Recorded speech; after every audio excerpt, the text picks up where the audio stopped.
Study with IQ। ये class आपकी physics की होगी जिसमें मैं आपको पढ़ाऊंगा दर्पण। ये क्लास मैं आपको बताना चाहूंगा ये 10 और 12 दोनों के लिए होती है। ये 12 में फिजिक्स सेकंड का काम करती है जो कि इंपॉर्टेंट है क्योंकि इसके आगे आपके कई सारे टॉपिक हैं जो कि इससे कोरिलेटेड है, इसलिए आप सब लोग इसको देखेंगे और पूरी की पूरी नोट्स बना के रखेंगे। सबसे पहले बात दोस्तों, दर्पण क्या होते हैं? किसी वस्तु को देखने के लिए हमको जिस यंत्र की आवश्यकता पड़ती है उसे हम दर्पण कहते हैं। अब ऐसा नहीं है कि शीशा भी दर्पण है, शीशा और दर्पण में अंतर होता है। अंतर सिर्फ इतना सा है, जिस वस्तु के पीछे काला सा भाग दिखेगा वही दर्पण होता है, और अगर वो काला सा भाग हटा दिया जाए तो दर्पण ना कहला कर शीशा कहलाता है।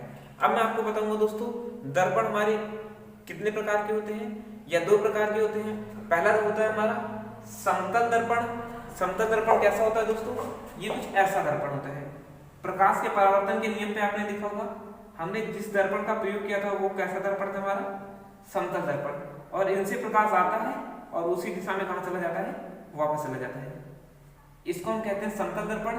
अब नोट करके लिखेंगे दोस्तों, क्योंकि नोट की इंपॉर्टेंट बात यही है, समतल दर्पण में बनने वाला प्रतिबिंब सदैव आभासी होता है। इंपॉर्टेंट है दोस्तों, समतल दर्पण में बनने वाला प्रतिबिंब, ये इंपॉर्टेंट है जो मैं आपको अभी बता रहा हूं। समतल दर्पण में बनने वाला प्रतिबिंब सदैव आभासी प्रतिबिंब होता है। इतना सा आपको याद करना पड़ेगा, क्योंकि अगर आप अभी दूसरी बात दोस्तों, दर्पण में और दिखाते हैं। एक होता है गोलीय दर्पण। आपने अभी भी देखा समतल दर्पण क्या है।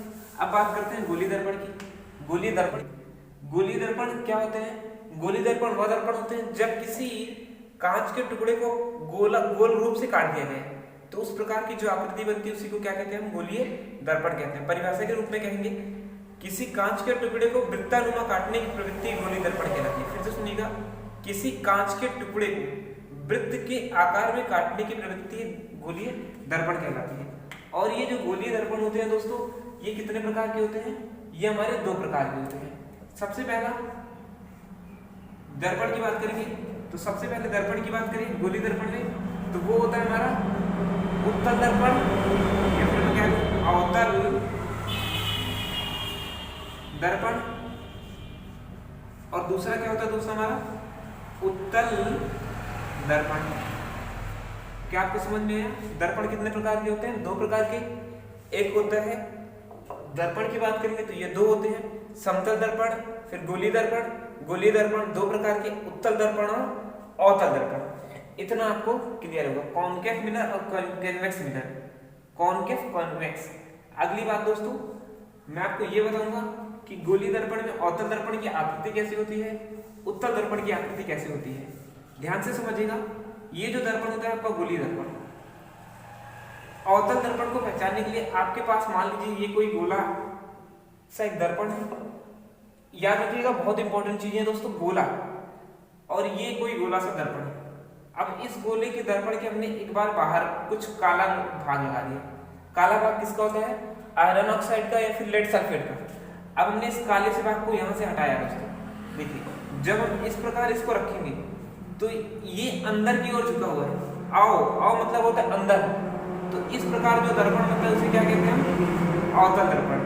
और अगर इसी गोले नुमा भाग में से, इसी गोले के नुमा भाग में से हम इसके अंदर पार्ट कुछ लगा दें और फिर इसको काट दें, इस प्रकार अब जो दर्पण बनेगा दोस्तों, ये क्या होगा? हमारा उत्तल दर्पण। ये कौन सा होगा? हमारा अवतल दर्पण।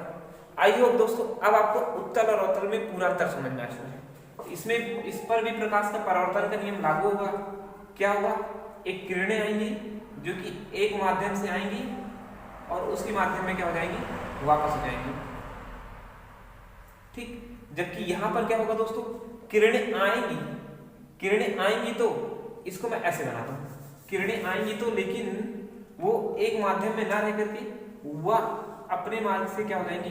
विचलित दूर हो जाएंगी। इस बात को नोट अभी मैं जो लिखाऊंगा उसको रखिएगा दोस्तों। यहां पर किरणें आएंगी तो, लेकिन ये क्या होंगी? अपने से दूर हट जाएंगे। कहने का मतलब समझिए, अवतल दर्पण में किरणों को इकट्ठा किया जाता है। फिर से, अवतल दर्पण में किरणों को इकट्ठा किया जाता है, जबकि उत्तल दर्पण में किरणों को बिखेरा जाता है। आई होप अब आपको चीजें समझ में आ चुकी होंगी। जैसे आप अगर जानना चाहते हैं तो लिख सकते हैं जैसे इनका यूज क्या क्या होता है दोस्तों। जैसे देखेंगे आप दाढ़ी बनाने वाले को, या फिर आप किसी छोटे से वस्तु को देखना चाहते हैं, उस स्थान पर आप किस दर्पण का प्रयोग करेंगे? अवतल दर्पण का। अवतल दर्पण में क्या होगा, हम छोटी वस्तु को बड़ा करके देखते हैं, जबकि उत्तल दर्पण में बड़ी वस्तु को छोटा